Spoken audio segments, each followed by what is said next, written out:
परिचय। आज तनुज खरीदारी के लिए अपने पिताजी के साथ बाजार आया है। वो कुछ टी शर्ट तथा पैंट खरीदना चाहता है। वो एक दुकान में प्रवेश करता है तथा विभिन्न प्रकार की रंगीन टी शर्ट्स देखता है। पिताजी, यहां टी शर्टों के अनेक रंग हैं, लेकिन मुझे नीले रंग की टी शर्ट पसंद है। ठीक है बेटा, तो हम इसे खरीद लेते हैं। धन्यवाद पिताजी। बेटा, क्या तुम जानते हो कि ये भिन्न भिन्न रंग कपड़ों पर किस प्रकार प्रयोग किए जाते हैं? नहीं पिताजी, लेकिन मैं जानना चाहता हूं। कपड़ों पर विभिन्न रंगों के लिए विशिष्ट रसायन प्रयुक्त किए जाते हैं, जिनसे ये रंग प्राप्त होते हैं। ये रसायन उपसह संयोजन यौगिक कहलाते हैं। उपसह संयोजन यौगिक? पिताजी, ये क्या होते हैं? मुझे इनके विषय में कुछ भी पता नहीं है तथा मैं इनके विषय में और जानना चाहता हूं। विद्यार्थियों, आज हम उपसह संयोजन यौगिक के बारे में विस्तार से अध्ययन करेंगे।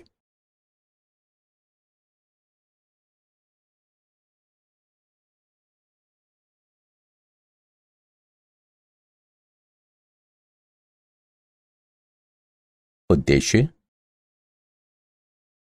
इस पाठ के अंत में आप निम्न करने में सक्षम हो जाएंगे।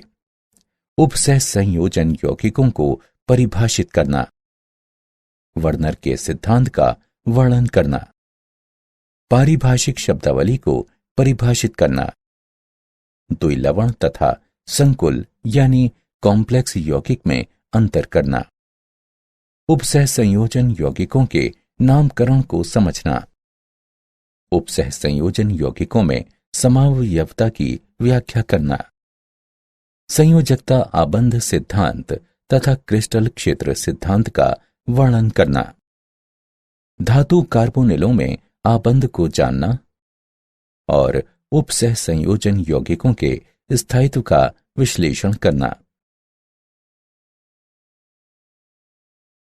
परिभाषा: अकार्बनिक रसायन की वो शाखा जिसमें उपसह संयोजन यौगिकों का अध्ययन किया जाता है, उपसह संयोजन रसायन कहलाती है। उपसह संयोजन यौगिक में एक केंद्रीय धातु परमाणु होता है, जो कि तटस्थ अणुओं की एक उपयुक्त संख्या से घिरा होता है तथा साधारणतः विलयन के साथ ही ठोस अवस्था में अपनी पहचान को बनाए रहते हैं। ये यौगिक खनिजों तथा पौधों में व्यापक रूप से उपस्थित होते हैं। ये अनेक वास्तविक जीवन के क्रियाकलापों जैसे जल की कठोरता का आकलन करना, मृदा तथा पौधे का उपचार तथा कपड़ा रंगाई में प्रयुक्त होते हैं।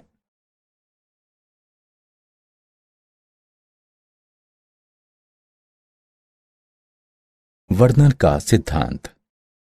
1898 में अल्फ्रेड वर्नर ने उपसह संयोजन यौगिकों की संरचनाओं के संबंध में उनकी विशेषताओं का वर्णन किया था। इन सिद्धांत के मुख्य बिंदु निम्न हैं।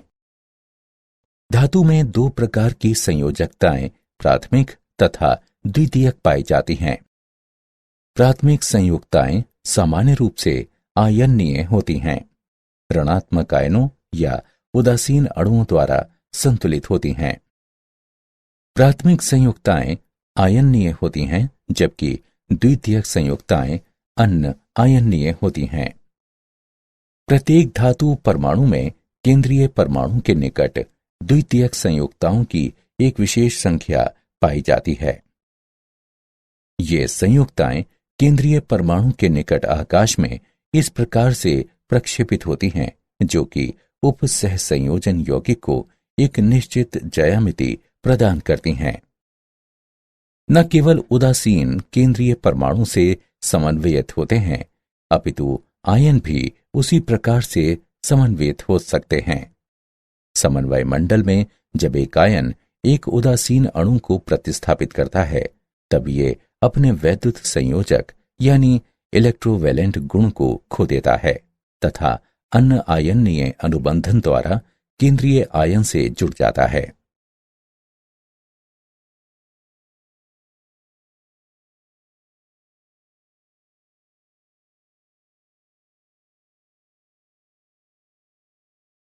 समन्वय सत्ता। एक संकुल यानी कॉम्प्लेक्स आयन एक विद्युत आवेश युक्त स्पीशीज है जिस पर कि दहन या ऋण आवेश पाया जाता है।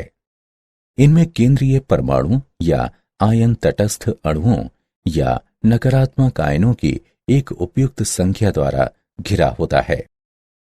उदाहरण CO, NH3, 4, Cl2। वो संकुल यानी कॉम्प्लेक्स आयन जिस पर धनात्मक आवेश पाया जाता है धनावेशित संकुल कहलाता है। उदाहरण NiNH3 6 2+।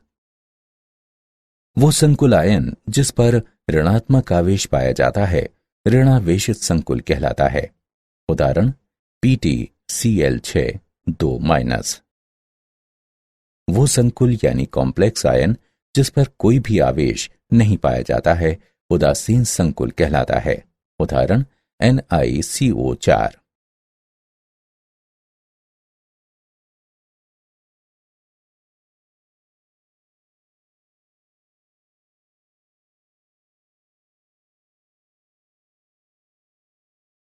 लिगंड ऐसे उदासीन अणु या आयन जो कि एक संकुल में धातु आयन को घेरते हैं लिगंड कहलाते हैं। लिगंड सामान्यतः ध्रुवीय अणु होते हैं जिनमें संयोजक इलेक्ट्रॉनों का कम से कम एक बिना साझा वाला जोड़ा पाया जाता है। वे केंद्रीय धातु आयन से उपसह संयोजन बंध द्वारा जुड़े होते हैं। लिगंड में उपस्थित परमाणु जो कि केंद्रीय धातु परमाणु के साथ समन्वय बंध बनाता है उपसह संयोजित परमाणु या दाता परमाणु कहलाता है। लिगंड एक या अनेक दाता स्थल से युक्त होता है। दाता स्थल यानी स्थान की संख्याओं के आधार पर लिगंड निम्न प्रकार के होते हैं। एक तंतुर यानी यूनिडेंटेट, एक दाता स्थल युक्त। उदाहरण कार्बोनेट आयन। द्विदंतुर यानी बाइडेंटेट, दो दाता स्थल युक्त। उदाहरण ऑक्सलेट आयन।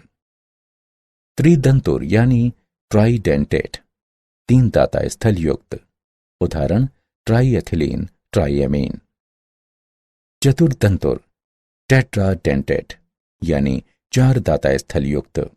उदाहरण ट्राइएथिलीन टेट्राएमीन।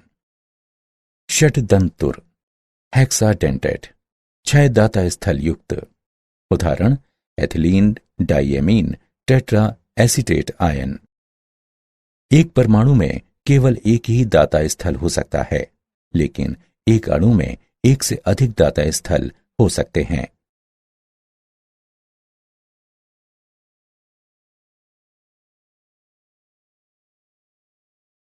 दंतुरता तथा किलेटन। जब एक बहुदंतुर लिगंड एक से अधिक दाता स्थल द्वारा स्वतः ही एक धातु आयन से संयोजित हो जाता है तो एक रिंग सदृश संरचना प्राप्त होती है। इस रिंग सदृश को कीलेट रिंग कहते हैं। Pt ट्राइन 2 धनात्मक कीलेटन का उदाहरण है। लिगंड धातु आयन के साथ संयोजित होकर एक रिंग सदृश संरचना का निर्माण करता है जिसे कीलेट लिगंड कहते हैं। लिगंड समूहों की संख्या लिगंड की तंतुरता को दर्शाती है। यदि दो उपसह संयोजित परमाणु एक समान होते हैं तो द्वितंतुर लिगंड सम्मित होते हैं। यदि दो उपसह संयोजित परमाणु भिन्न होते हैं तो वो असम्मित होते हैं। लिगंडों की कुछ विशेषताएं। आंतरिक धात्विक संकुल। जब लिगंडों में उदासीन तथा ऋणावेशित दोनों ही समूह उपस्थित होते हैं तो ये धात्विक धनायन के साथ संयोजित हो जाते हैं। ये संकुल का निर्माण करते हैं जिसमें उपसह संयोजन संख्या तथा धनायन का आवेश दोनों स्वतः ही बराबर होते हैं। लचीला दंतुर गुण। धातु आयन के साथ संयोजित होने के लिए बहुदंतुर लिगंड अपने सभी दाता परमाणुओं को प्रयुक्त नहीं कर सकते हैं। उदाहरण के तौर पर ethylene diamine tetra acetate ion यानी EDTA षटदंतुर या पंचदंतुर या चतुर्दंतुर लिगंड की तरह कार्य करता है। उभयदंती लिगंड, जब कुछ एक तंतु लिगंडों में एक से अधिक दाता परमाणु होते हैं, जिसके द्वारा वे केंद्रीय परमाणु से संयोजित हो सकते हैं।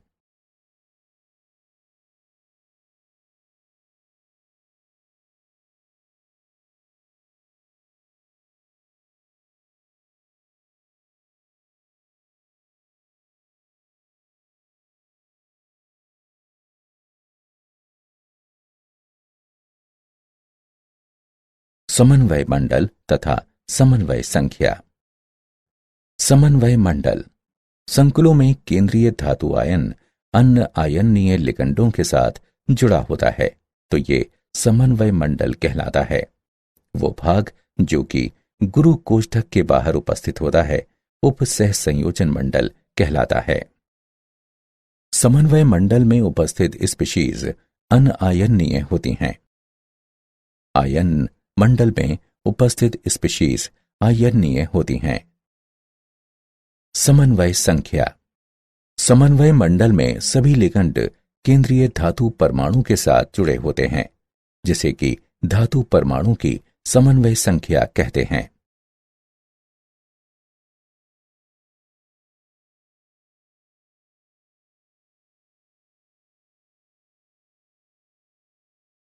समन्वय बहुफलक।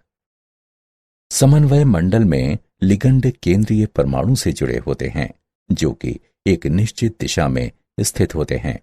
ये संकुल आयन को एक निश्चित ज्यामिति प्रदान करता है। केंद्रीय परमाणु आयन से सीधे जुड़े लिगंड परमाणुओं की दिक्स्थान व्यवस्था को केंद्रीय परमाणु का समन्वय बहुफलक कहते हैं। सामान्य बहुफलक निम्न हैं: वर्ग समतलीय, चतुष्फलकीय, त्रिकोणीय पिरामिडी, वर्ग पिरामिडी, अष्टफलकीय। उदाहरण: PTCl4 2- में वर्ग समतलीय बहुफलक देखा गया है। NiCO4 में चतुष्फलकीय बहुफलक देखा गया है तथा CONH3 6 3+ में अष्टफलकीय बहुफलक देखा गया है।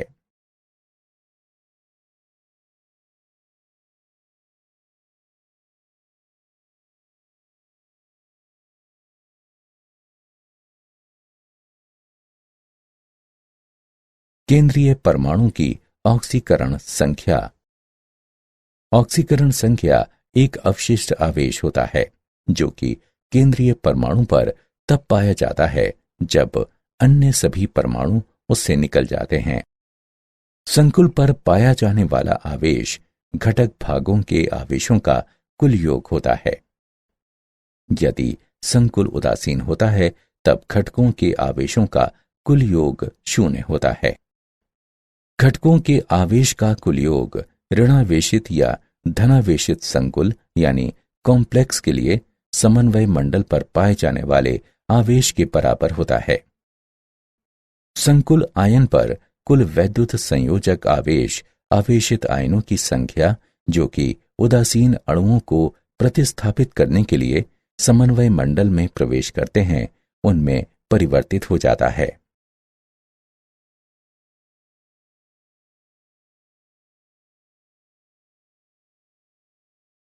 प्रभावी द्रव्यमान संख्या EAN।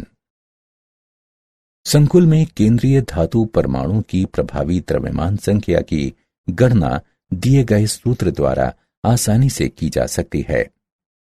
EAN बराबर Z - ON + 2 CN, जहां Z केंद्रीय धातु परमाणु की द्रव्यमान संख्या है, ON केंद्रीय धातु परमाणु का ऑक्सीकरण संख्या है तथा CN केंद्रीय धातु परमाणु की उपसह संयोजन संख्या है। यदि प्रभावी द्रव्यमान संख्या अगली नोबल गैस की द्रव्यमान संख्या के बराबर होती है तो एक स्थायी संकुल यानी कॉम्प्लेक्स का निर्माण होता है। उदाहरण: FeCO5 की प्रभावी द्रव्यमान संख्या बराबर 26 - 0 +2 × 5 = 36 के बराबर है। प्रभावी द्रव्यमान संख्या नियम अनेक विषयों में लागू होता है। Ni2, CO2, Ag1 के संकुल सामान्यतः इस नियम का अनुसरण नहीं करते हैं।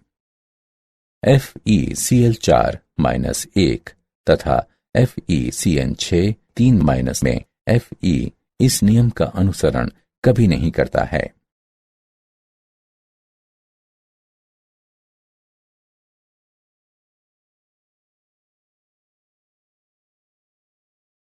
होमोलैप्टिक तथा हेट्रोलैप्टिक संकुल। होमोलैप्टिक संकुल ऐसे संकुल जिसमें धातु परमाणु केवल एक प्रकार के लिगंड से संयोजक बंधों द्वारा जुड़ा होता है। होमो शब्द ये दर्शाता है कि कोई सभी के लिए समान है। उदाहरण के तौर पर CONH3 6 3+ तथा FeCN6 4-। हेट्रोलैप्टिक संकुल ऐसे संकुल जिसमें धातु परमाणु एक से अधिक प्रकार के लिगंड से संयोजक बंधों द्वारा जुड़ा होता है। कुछ लिगंडों के लिए यह संभव है कि वो 2 या 2 से अधिक भिन्न संयोजक बंधों द्वारा जुड़े हों। उदाहरण COCl2 NH3 4+।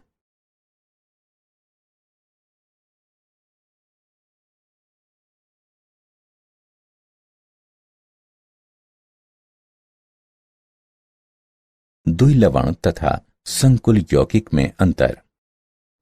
चलो अब द्विलवण तथा संकुल यौगिक के मध्य कुछ महत्वपूर्ण अंतर जानते हैं। द्विलवण में संयोजक बंध नहीं पाए जाते हैं, जबकि संकुल यौगिक में संयोजक बंध उपस्थित होते हैं। द्विलवण ठोस अवस्था में विद्यमान होते हैं, जबकि संकुल यौगिक ठोस अवस्था के साथ साथ जलीय विलयनों में भी विद्यमान होते हैं। द्विलवण जलीय विलयन में अपनी पहचान खो देते हैं, जबकि संकुल यौगिक जलीय विलयन में अपनी पहचान नहीं खोते हैं। द्विलवण में 2 लवण समान अनुपात में पाए जाते हैं, जबकि संकुल यौगिकों में 2 आयनों से मिलकर बना होता है, जो कि समान अनुपात में हो भी सकते हैं और नहीं भी। द्विलवण में धातु आयन अपनी सामान्य संयोजकताओं को दर्शाते हैं, जबकि संकुल लवण में धातु आयन अपनी प्राथमिक तथा द्वितीयक संयोजकताओं को दर्शाते हैं। द्विलवण जलीय विलयन में सरल आयनों का निर्माण करते हैं, जबकि संकुल यौगिक जलीय विलयन में संकुल आयनों का निर्माण करते हैं।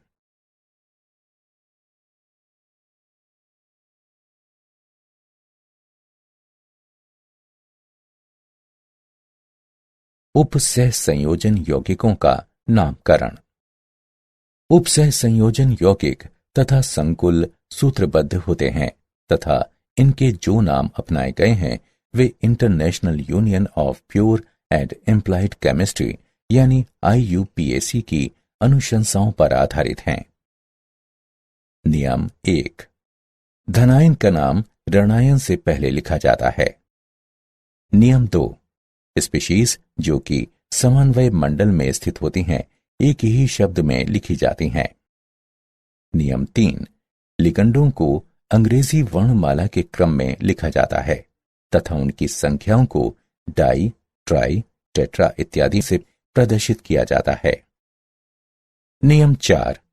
H2O को एक्वा कहा गया है, NH3 को एमीन कहा गया है, NH2 को एमाइन कहा गया है तथा ऋणावेशित लिगंडों के नाम के अंत में O आता है। नियम 5। ऋणावेशित संकुल के अंत में एट लगा होता है। उदासीन तथा धनावेशित संकुलों में कोई भी परिवर्तन नहीं होता है। नियम 6। केंद्रीय धातु की ऑक्सीकरण अवस्था को कोष्ठक में रोमन अंकों द्वारा दर्शाया जाता है।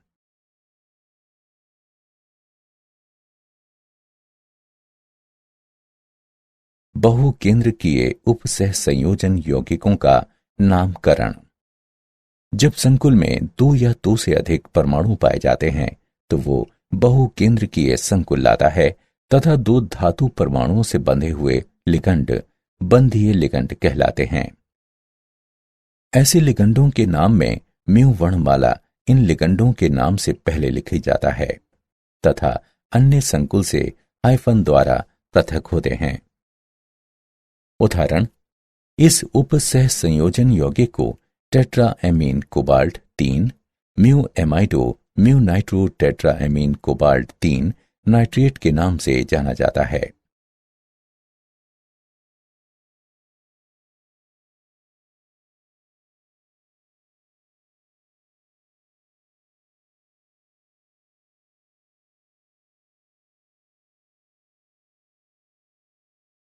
उपसह संयोजन यौगिकों के नामकरण के उदाहरण। चलिए उपसह संयोजन यौगिकों के नामकरण का एक उदाहरण लेते हैं। CrH2O 4 Cl2Cl उपसह संयोजन यौगिक का क्या नाम है? चलो विलयन को देखते हैं। उपसह संयोजन यौगिक के सूत्र में संकुल पहले लिखा जाता है, इसलिए ये धनावेशित संकुल है तथा इसका नाम पहले लिखा जाता है। नियमों के अनुसार संकुल के नामकरण के समय लिगंडों का नाम पहले लिखा जाता है, इसके बाद केंद्रीय धातु आयन का नाम लिखा जाता है। लिगंडों को वर्णमाला के क्रम में लिखा जाता है, अतः एक्वा पहले आता है तथा उसके बाद क्लोरो आता है।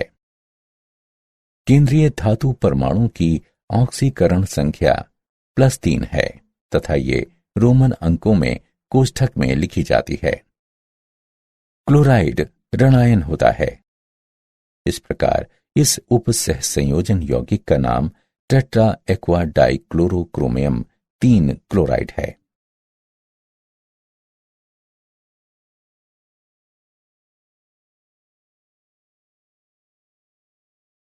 उपसह संयोजन यौगिकों का सूत्र लिखना।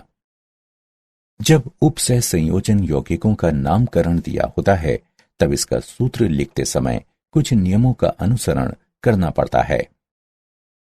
नियम 1, धनायन का सूत्र पहले लिखा जाता है, उसके बाद उसके ऋणायन का सूत्र लिखा जाता है।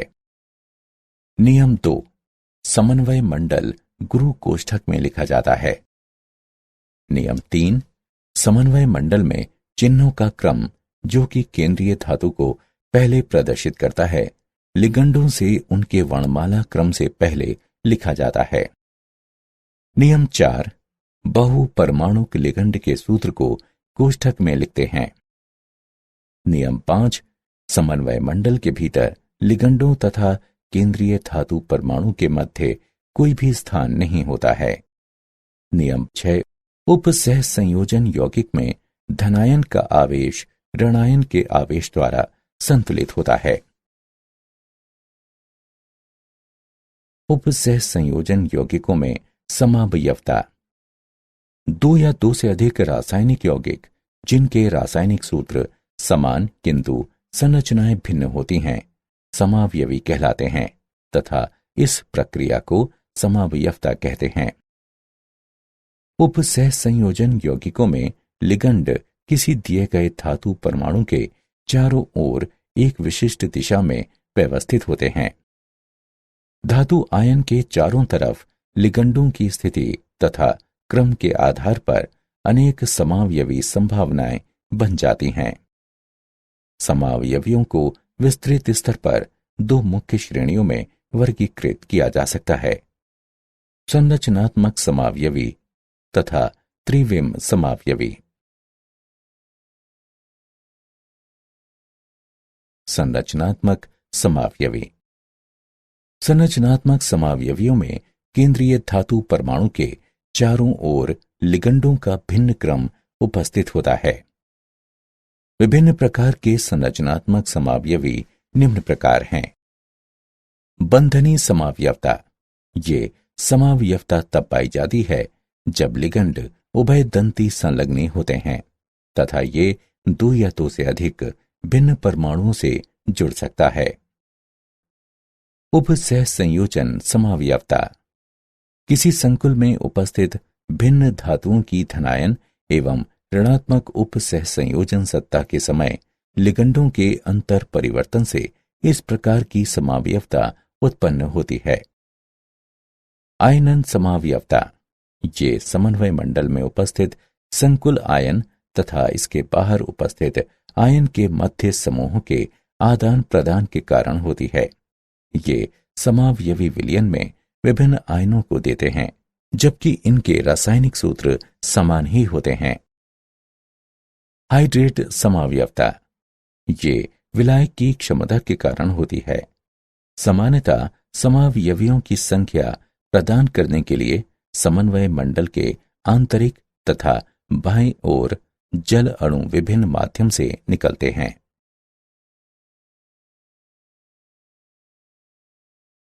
त्रिविम समावयवता। त्रिविम समावयवता आकाश में परमाणुओं या समूहों के विभिन्न क्रम के कारण होती है। ये दो प्रकार की होती हैं। ज्यामितीय समावयवता। इस प्रकार की समावयवता हेटेरोलेप्टिक संकुलों में पाई जाती हैं, जिनमें लिगंडों की भिन्न ज्यामितीय व्यवस्थाएं संभव हो सकती हैं। जब दो अभिन्न लिगंड निकटवर्ती स्थानों पर पाए जाते हैं, तब ऐसे समावयव समपक्ष समावयव कहलाते हैं। जब दो अभिन्न लिगंड एक दूसरे के विपरीत क्रम में पाए जाते हैं, तब ऐसे समावयव विपक्ष समावयव कहलाते हैं। Ma2B2 प्रकार के 4 उप सहसंयोजन संकुल तथा Ma4B2 प्रकार के 6 उप सहसंयोजन संकुल ज्यामितीय समावयवता दर्शाते हैं। ध्रुवण समावयवता। ध्रुवण समावयव एक दूसरे के तर्पण प्रतिबिंब होते हैं, जिन्हें एक दूसरे पर अध्यारोपित नहीं किया जा सकता। इन्हें प्रतिबिंब रूप या एनेंटिओमर कहते हैं। प्रतिबिंब रूप या एनेंटिओमर समतल ध्रुवित प्रकाश से भिन्न प्रकार से प्रतिक्रिया करते हैं। प्रतिबिंब रूप या एनेंटिओमर जब समतल ध्रुवित प्रकाश को क्लॉकवाइज यानी घड़ी के घूर्णन दिशा में मोड़ देता है, तो उसे दक्षिण ध्रुवण घूर्णक कहते हैं, तथा जब समतल ध्रुवित प्रकाश को एंटी क्लॉकवाइज यानी घड़ी के घूर्णन दिशा के विपरीत नहीं मोड़ता है, तो उसे वाम ध्रुवण घूर्णक कहते हैं। 3 द्विदंतुर लिगंडों से युक्त 6 उप सहसंयोजन संकुल केवल ध्रुवण समावयवता को दर्शाते हैं।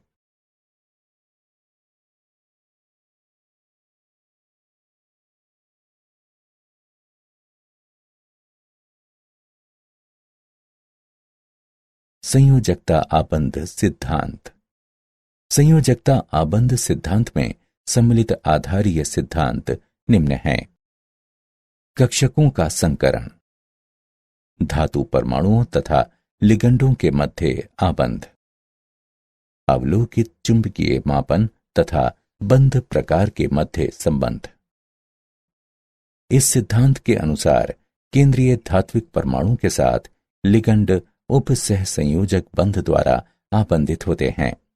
इस प्रकार लिगंड में इलेक्ट्रॉनों का एक युगल समूह अवश्य होना चाहिए तथा आबंध के लिए धातु के पास कुछ रिक्त कक्षक अवश्य होने चाहिए। उदाहरण के तौर पर K4MnCN6 के निर्माण का संयोजकता आबंध सिद्धांत के आधार पर वर्णन किया जा सकता है। बाह्य कक्षक संकुल वह संकुल जिसमें बाह्य ऑर्बिट के डी कक्षक आबंध के लिए प्रयुक्त होते हैं, बाह्य कक्षक संकुल कहलाते हैं। आंतरिक कक्षक संकुल वो संकुल जिसमें आंतरिक ऑर्बिट के डी कक्षक आबंध के लिए प्रयुक्त होते हैं, आंतरिक कक्षक संकुल कहलाते हैं। उच्च प्राचक्रण संकुल वो संकुल जिसके एक निश्चित इलेक्ट्रॉनिक विन्यास में अयुग्मित इलेक्ट्रॉनों की संख्या अधिकतम होती है, उच्च प्राचक्रण संकुल कहलाता है।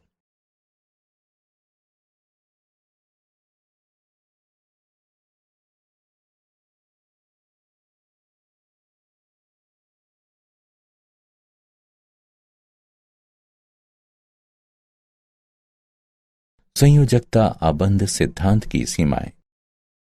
संयोजकता आबंध सिद्धांत की मुख्य सीमाएं निम्न हैं। ये उप सह संयोजन यौगिकों द्वारा दर्शाए गए रंगों का स्पष्टीकरण नहीं देता। ये सिद्धांत दुर्बल तथा प्रबल लिगंडों के मध्य विभेद नहीं करता। इसमें अनेक प्रकार के पूर्वानुमान हैं। ये 4 समन्वयी संकुलों के लिए चतुष्फलकीय तथा वर्ग समतल संरचनाओं का सही अनुमान नहीं लगा पाता। ये उप सह संयोजन यौगिकों के ऊष्मागतिकीय और गतिक स्थायित्व की कोई भी मात्रात्मक व्याख्या नहीं करता। क्रिस्टल क्षेत्र सिद्धांत। क्रिस्टल क्षेत्र सिद्धांत के मुख्य बिंदु निम्न हैं। संकुल में केंद्रीय धातु परमाणु तथा लिगंडों के मध्य आकर्षण नगण्य होता है। संकुल में केंद्रीय धातु परमाणु आवेश के एक धनात्मक आयन, जो कि ऑक्सीकरण अवस्था के बराबर होता है, उससे संबंधित होता है। केंद्रीय धातु तथा लिगंडों पर उपस्थित इलेक्ट्रॉन के मध्य प्रतिकर्षण बल होता है। इसलिए इलेक्ट्रॉन्स डी कक्षकों को, जो कि लिगंडों के प्रवेश की दिशा से सबसे अधिक दूर हैं, घेर लेते हैं। लिगंड एक बिंदु आवेश की तरह होता है।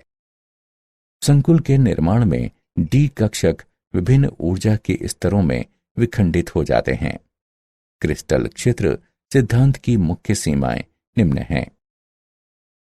ये अवधारणा कि लिगंड एक बिंदु आवेश है प्रायोगिक तौर पर सही नहीं है, क्योंकि ऋणायन लिगंड के समीप प्रबल क्षेत्र होना चाहिए, किंतु उनमें से अधिकतर में ये नहीं होता है।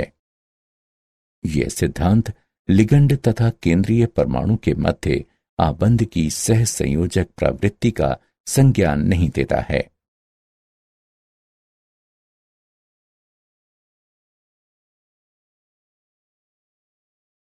डी कक्षकों का क्रिस्टल क्षेत्र विपाटन।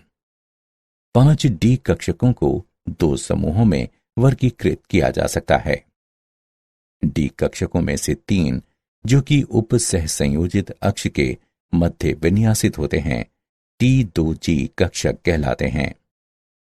अन्य 2 डी कक्षक, जो कि उप सह संयोजित अक्ष के समांतर विन्यासित होते हैं, EG कक्षक कहलाते हैं। मुक्त धातु आयनों के संबंध में सभी 5 डी कक्षकों में समान ऊर्जा होती है, लेकिन लिगंडों की एक जोड़ी से उनका संबंध तथा ऊर्जाएं घट जाती हैं। प्रभावशाली लिगंडों के अंतर्गत धातु आयन के 5 डी कक्षकों का विपाटन क्रिस्टल क्षेत्र विपाटन कहलाता है। ये डेल्टा के द्वारा दर्शाया जाता है तथा क्रिस्टल क्षेत्र विपाटन ऊर्जा कहलाती है। वे लिगंड जो अधिक क्रिस्टल क्षेत्र विपाटन उत्पन्न करते हैं, प्रबल लिगंड कहलाते हैं, जबकि जो लिगंड कम क्रिस्टल क्षेत्र विपाटन उत्पन्न करते हैं, दुर्बल लिगंड कहलाते हैं।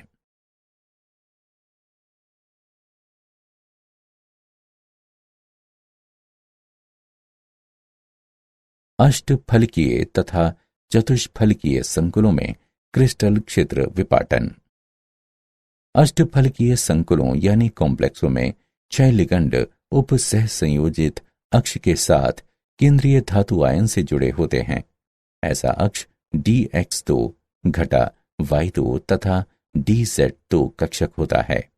इन कक्षकों के स्तर में कक्षकों के T2G से अधिक ऊर्जा होती है। चतुष्फलकीय संकुल यानी कॉम्प्लेक्स में 4 लिगंड शंकु के एकांतर कोण तथा शंकु के केंद्र पर केंद्रीय आयन घेर सकते हैं। इस स्थिति में कक्षक का T2G समूह संबंधित निकटवर्ती लिगंडों से जुड़ा होता है तथा इसलिए डी कक्षकों के T2G समूह में कक्षकों के EG समूह की अपेक्षा अधिक ऊर्जा पाई जाती है। डेल्टा T तथा डेल्टा O में संबंध दिया गया है। डेल्टा T बराबर 4/9 डेल्टा O।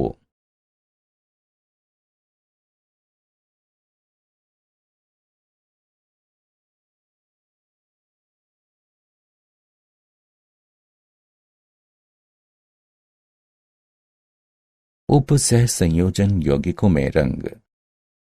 संकुलों का रंग स्पेक्ट्रम के दृश्य क्षेत्र में प्रकाश के अवशोषण तथा पूरक रंग की किरणों के कारण होता है। डी कक्षकों में उपस्थित इलेक्ट्रॉनों द्वारा ऊर्जा अवशोषित की जाती है तथा ये निम्न ऊर्जा वाले डी कक्षकों से उच्च ऊर्जा वाले डी कक्षकों की ओर उत्तेजित हो जाते हैं। जब ये निम्न ऊर्जा वाले डी कक्षकों में वापस आते हैं तब ये ऊर्जा को प्रसारित करते हैं। संक्रमण धातुओं के उपसह संयोजन यौगिकों का रंग लुभावना होता है। जलीय विलयन में एक्वा संकलों की उपस्थिति के कारण रंग अवलोकित होते हैं। उपसह संयोजन संख्या तथा लिगंडों की प्रकृति में परिवर्तन के कारण रंगों में भी परिवर्तन आता है। ऑक्सीकरण अवस्था में परिवर्तन के कारण रंग में भी परिवर्तन आता है।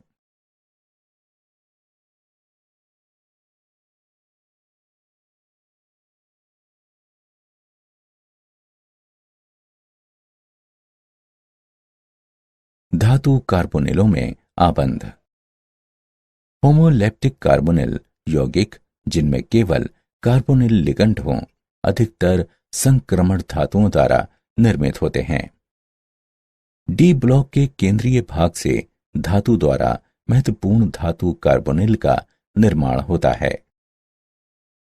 धातु कार्बोनिल आबंध में सिग्मा तथा पाई दोनों आबंध भाग लेते हैं। कार्बन मोनोऑक्साइड पर उपस्थित एकल युगल के साथ संक्रमण धातु के रिक्त डी कक्षक के परस्पर व्यापन से सिग्मा आबंध बनता है। पाई आबंध धातु के पूरित डी कक्षकों में से एक इलेक्ट्रॉन युगल को कार्बन मोनोऑक्साइड के रिक्त प्रतिआबंधन पाई कक्षक में दान करने से बनता है। धातु कार्बोनिलों की विशेषताएं। धातु कार्बोनिलों की कुछ मुख्य विशेषताएं निम्न हैं। एक नाभिकीय कार्बोनिल या तो रंगहीन होते हैं या फिर हल्के रंग के होते हैं। बहुनाभिकीय कार्बोनिल अधिक गहरे रंग के होते हैं। धातु कार्बोनिल कमरे के ताप तथा दाब पर अधिकतर ठोस अवस्था में पाए जाते हैं, सिवाय लोहा तथा निकेल कार्बोनिल के जो कि तरल अवस्था में होते हैं। केंद्रीय धातु तथा CO लिगंडों के कारण ये अत्यधिक क्रियाशील होते हैं। एक नाभिकीय कार्बोनिल वाष्पशील तथा विषैले होते हैं। अधिकतर धातु कार्बोनिल हाइड्रोकार्बन विलायकों में घुलनशील होते हैं। धातु कार्बोनिल औद्योगिक उत्प्रेरकों तथा जैव संश्लेषण में अग्रदूतों की भांति प्रयोग किए जाते हैं।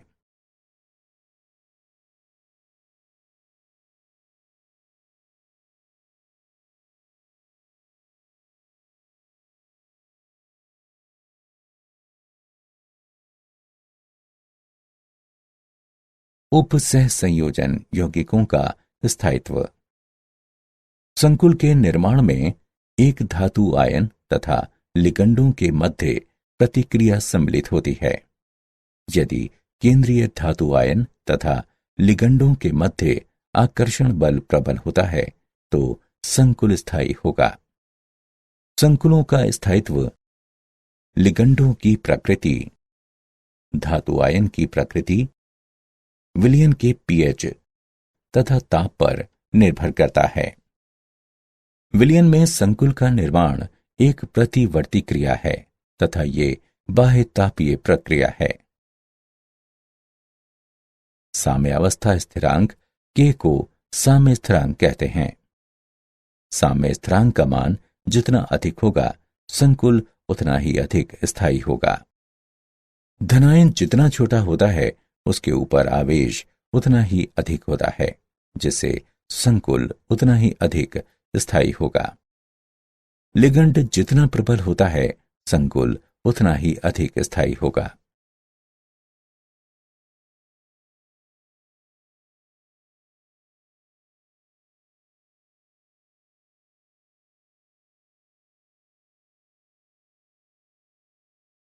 उपसह संयोजन यौगिकों का अनुप्रयोग। उपसह संयोजन यौगिकों के कुछ महत्वपूर्ण अनुप्रयोग निम्न हैं। बॉक्साइट NaOH के साथ उत्पन्न संकुल यानी कॉम्प्लेक्स से शुद्ध किया जाता है। कठोर जल में Ca2+ तथा Mg2+ के आकलन के लिए EDTA का प्रयोग किया जाता है। PbEDTA संकुल में निर्मित Pb को हटाने के लिए EDTA का प्रयोग किया जाता है। हीमोग्लोबिन में Fe पाया जाता है। क्लोरोफिल में Mg पाया जाता है। विटामिन B12 में CO2+ उपस्थित होता है। कैंसर के उपचार में समपक्ष प्लेटिन का ट्यूमर विरोधी कारक की भांति प्रयोग किया जाता है। ये फोटोग्राफी में प्रयोग होते हैं। जिंक तथा उसके साइनाइड संकुलों के साथ क्रिया कराकर चांदी तथा सोना निष्कर्षित होते हैं।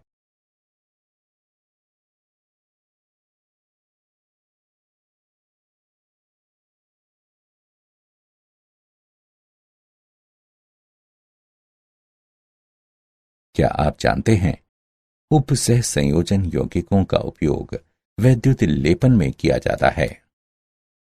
एक यौगिक में उपसह संयोजन तथा आयन के मध्य अंतर को समझने के लिए अल्फ्रेड वर्नर ने 1893 में एक सिद्धांत प्रतिपादित किया था। समावयवी ऐसे दो या इससे अधिक यौगिक होते हैं जिनके रासायनिक सूत्र समान होते हैं, परंतु परमाणुओं की व्यवस्था भिन्न होती है।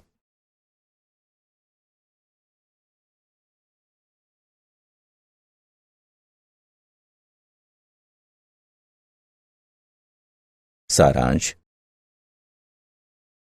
आइए हमने जो कुछ सीखा है उसे संक्षेप में दोहराएं।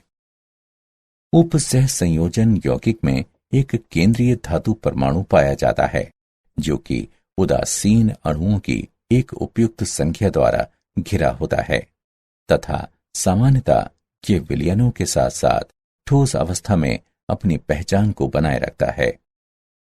प्राथमिक संयोजकता ऋणात्मक आयनों के द्वारा, जबकि द्वितीयक संयोजकता या तो ऋणात्मक आयनों द्वारा या फिर उदासीन अणुओं के द्वारा संतुलित होती है।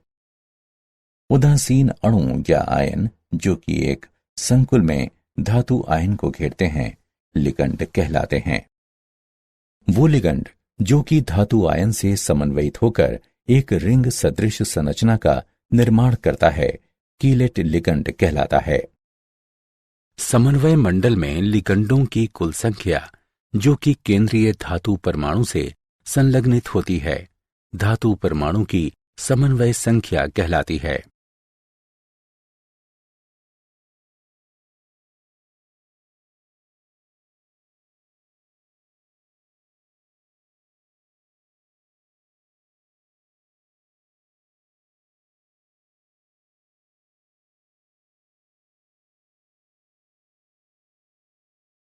केंद्रीय धातु के चारों ओर संरचनात्मक समावयव में लिगंडों के विभिन्न क्रम पाए जाते हैं।